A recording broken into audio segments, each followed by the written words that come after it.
Aloha, my friends. Mark J. Lindquist here, founder of America 2.0.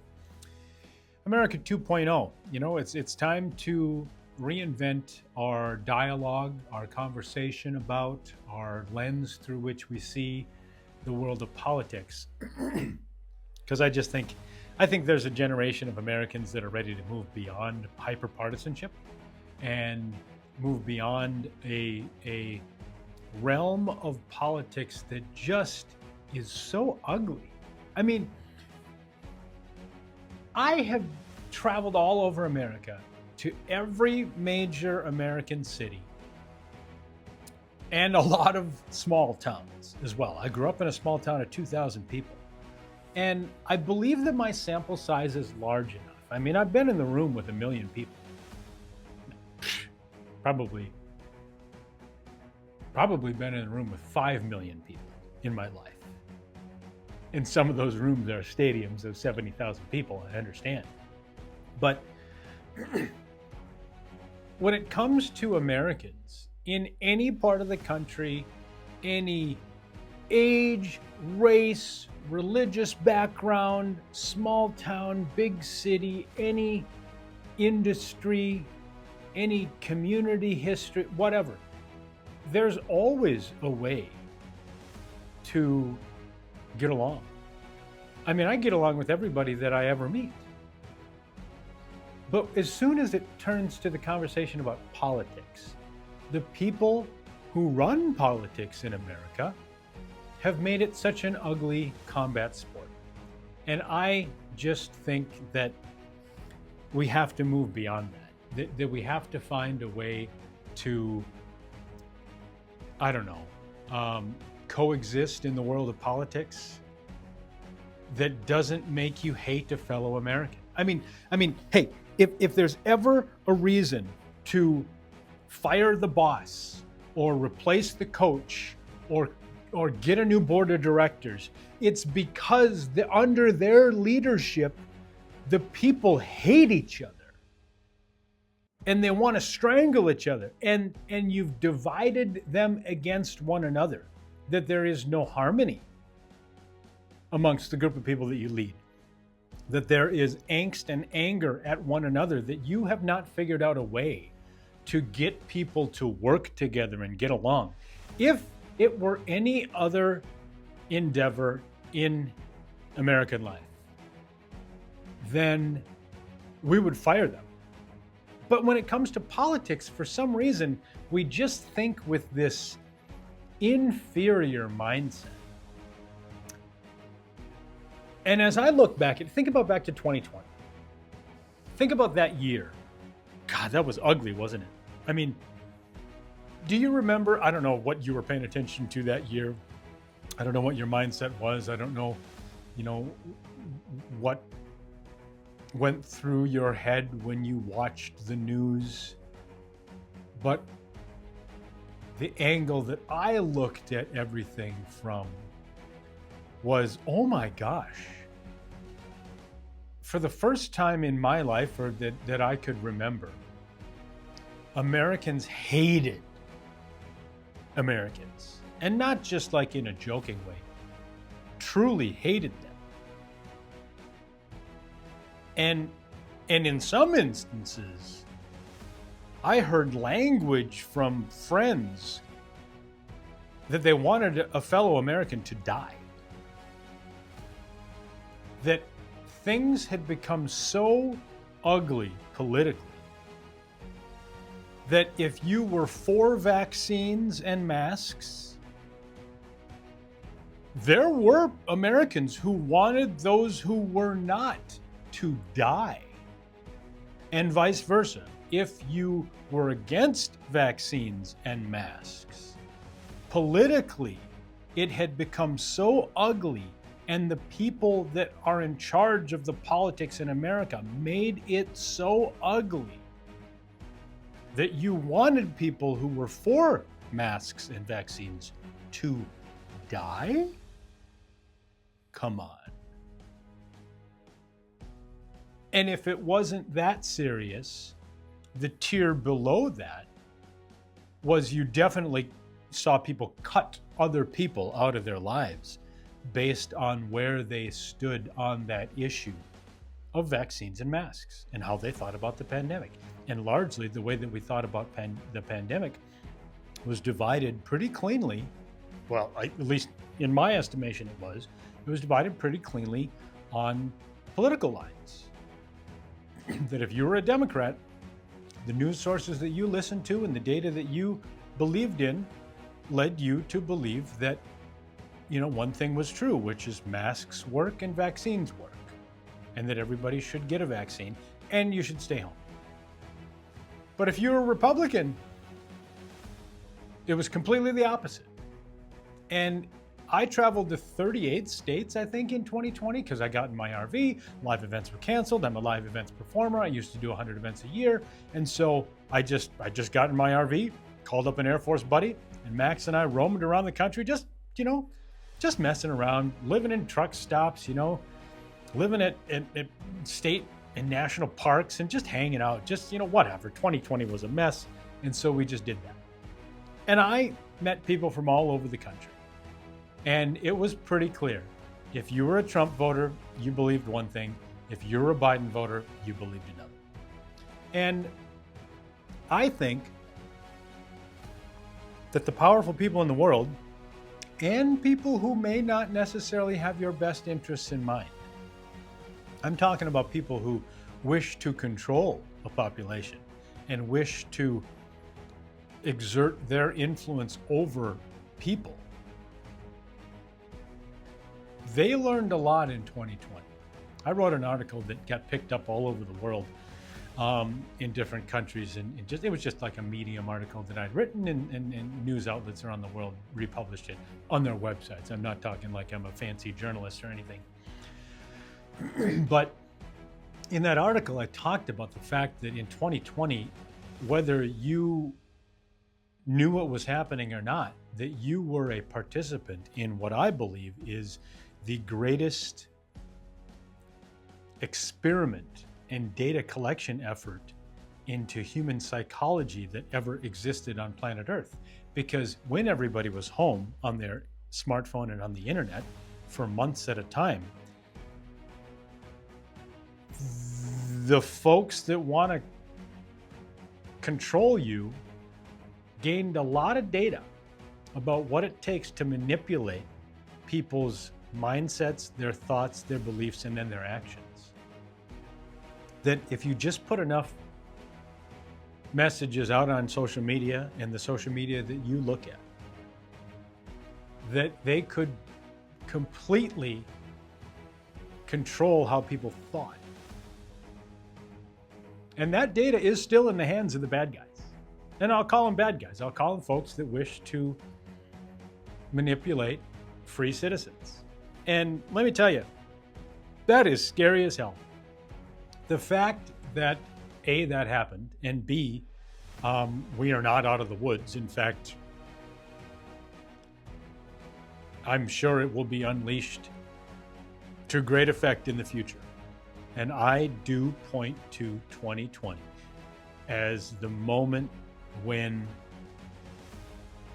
the human race and free citizens and free thought lost a lot of ground. Because they figured out they just gained the necessary data to be able to manipulate you into going out in the streets and protesting for Black Lives Matter, into wearing masks and believing in vaccines or not. And rest assured that when, I think they're using it continually, but when it really matters, they'll unleash that again. And hey, I'm not some conspiracy theorist. Although I do like a good conspiracy. Who doesn't, right? It's like that comedian. Don't you believe in any conspiracy theories? I'm a guy who held a top secret security clearance with the National Security Agency and read top secret reports from all over the world. And I will say, I'm not telling any secrets here, that my computer with the top secret report on it, which was what we believe to be is the closest to the truth that we could come up with our intelligence collection abilities. And then the news station with, it doesn't matter what it is, CNN, CBS, NBC, ABC, Fox, whatever, it didn't matter. That those two screens didn't agree, right? There was what really happened, and then there was what the news sold you. And the powers that be, what they sold you and what they wanted you to think. And I saw that firsthand. Absolutely, that is happening yet today. I mean, that was 2012 was when I got out of the military. And really, 2010 was the last time I was reading those reports with any regularity. I mean, 15 years of the internet and social media has taken off since then. And it is on that kind of persuasion, and I'll call it mind control, is on steroids. Let's get back to politics in America.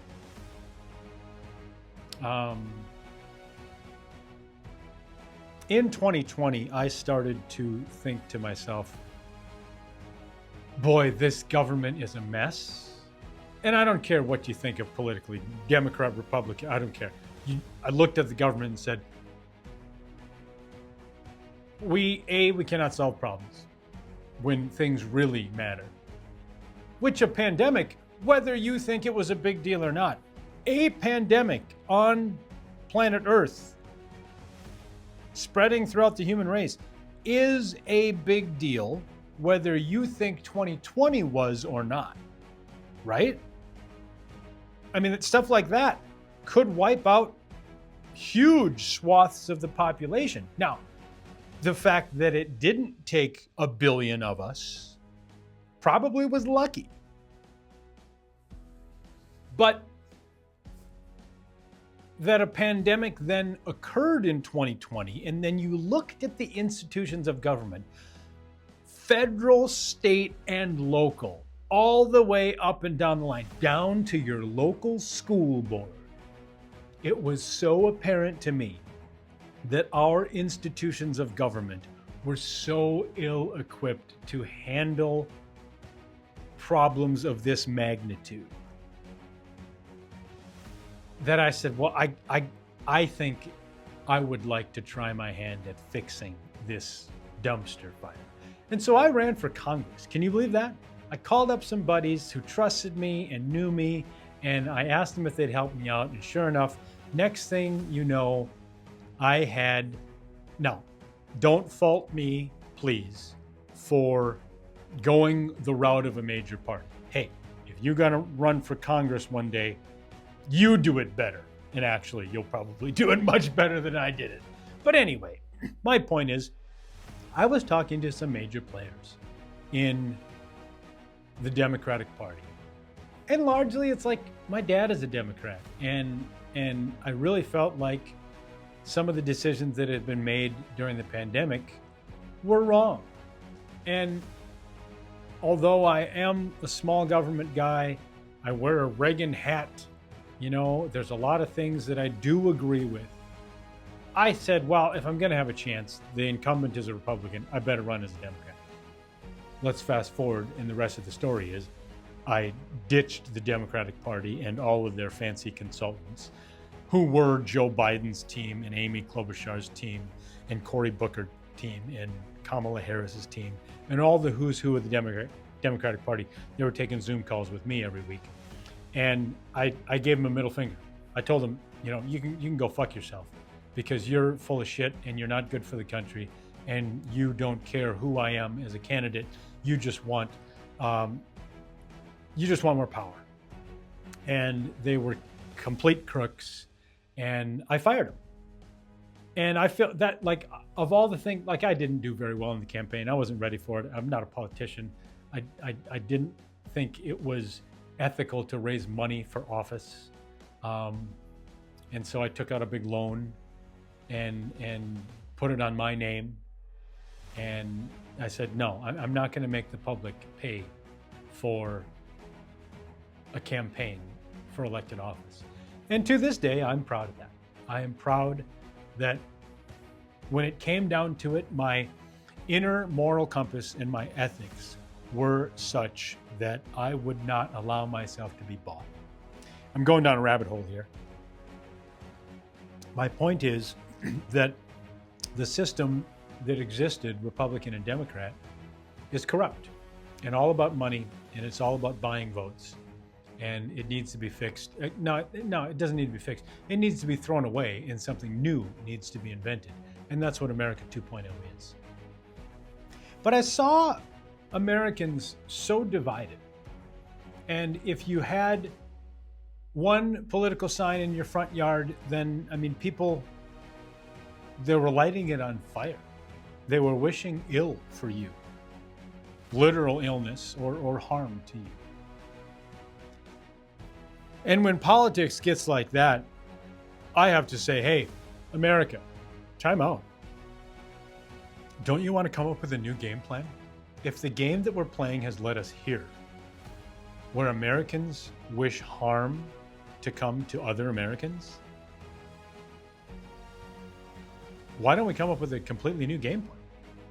Why don't we deem the experiment of Republican and Democrat and partisan politics, why don't we just call that failed? Why don't we call them failed leaders? Why don't we call the system of hyper-partisanship a complete and utter failure? So let's come up with something new. I mean, humans are brilliant. We can come up with something better. I'm not the most brilliant person in the room. I just want to see us try to come up with something better. People are turning on each other, have turned on each other, not only politically, but in their hearts. I mean, and you know what's funny? This is one thing that I've thought about over the years. And in America, you know, specifically maybe in the Midwest, you know, where we're overly polite. We're taught never to talk about politics or religion at the dinner table or with people you don't know well. Because I guess the rationale is that those things are sensitive and personal and you're just going to get in an argument or something like that. I don't know why, but weren't you taught, like, don't talk about politics or religion? And it often is heard as don't talk about politics or religion at the dinner table. Has that led an entire generation of Americans to be unable to talk about those things? And then has it put us in silos where we only talk about those things with people who already agree with us? That's not a good practice, my friends. That is not a way to educate a society, to learn how to advance one's thought, learn that sometimes you can be wrong. I mean, I'm telling you, Democrats only talk to Democrats and Republicans only talk to Republicans. And each of them think that they are right. And as that echo chamber becomes more and more isolated, you're not even exposing yourself to different ideas or thoughts. You have to get out of that thing and you have to start talking to people who don't agree with you, or you have to start trying to think of something completely new and different than what Republicans or Democrats are offering you, or Republican-led news or Democratic-led news is offering you. I decided for myself in 2020 that I wasn't going to let a pandemic and politics keep me from having friendships that I had had for a lifetime. And I remember calling a few friends in 2020, like just checking in on them, not bringing up politics. Of course, they probably knew which person I voted for or which person I supported. And I don't support either party these days. I think they're garbage. I think they're trash. I think that if you're a Democrat, well, not that if you're a Democrat, I think Democrats and the Democratic Party, I think the Democratic Party sucks. I think the Republican Party sucks. And I think you should leave them. I understand that the parties, they want us to be divided. They would rather us be divided against each other than mount a defense against them or mount an offense against them. So what do we do about it? What do we do about it out here in society? This stranglehold that these parties have on us, and then the power they wield, the monopoly they have, and the failed institutions that they have built for us. Well, first, I think we have to present a new way of thinking about politics that is better than hyper-partisanship. B, we have to present that plan to the American public. And these days, I think you do it on YouTube like this, and then you have the smart young people who know hooks and reels and shorts, have them cut it up into digestible thoughts that then become everybody's thought who hears it, right? I'm a motivational speaker. I have delivered 10 million words roughly in front of live audiences. I know when you say something and everybody in the room nods their head. And by the way, remember, I don't just speak to Republicans. I don't just speak to Democrats. I don't just speak to people in the South. I don't just speak to people in New York. I don't just speak to people in certain industries. I speak to everybody in every industry. And I know that there are things and ways that you can say things that everybody in the room is on board with you. We need to come up with that for American politics and a new framework of more intelligent thinking and decision-making processes and solution-making processes, and get everybody who hears our shorts and our YouTube videos to say, yeah, that is absolutely how we should think about it in the future. We should move beyond Republican and Democrat and 50+1 thinking, and we should move to 80-20 thinking. We should move to a politics that removes and makes it like so obvious that we shouldn't have this level of money in politics. Makes it so obvious that we shouldn't allow gerrymandering. Makes it so obvious that we shouldn't allow insider trading and allow senators and congresspeople to get rich based on the information they hear in some secret hearing, and then they go make stock trades through their husband or wife's portfolio and they get fucking rich. That's ridiculous. There are ways that we can get these ideas, and ideas that are far better than the ones I've presented so far. We need to get us all to come up with these and then present them to America through these social media platforms and get enough follows and enough likes and enough subscriptions where people realize this is legitimate, that I could choose to bring this framework of thought to the ballot box. And then people that are smarter than me will end up figuring out how to nominate candidates and how to make it a political party. That's not what I'm doing. What I'm doing is I'm asking the question if we can come up with something better, and then I'm presenting my initial thoughts about what could be better.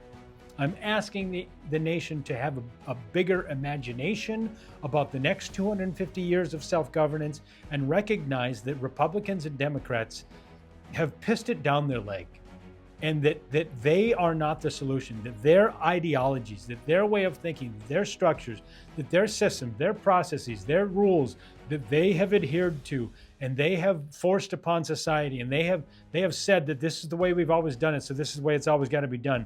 That is failed thinking. And we, the people, can move on to America 2.0 in a series of thoughts, in a framework of thought that doesn't divide the people and does not start from division. We can do that. And we can do it with these tools on the internet. It starts with YouTube videos like this. And then it becomes a new way of thinking that completely rejects the stranglehold Republicans and Democrats have on political thought in America. It starts in America 2.0. Let's friggin' go.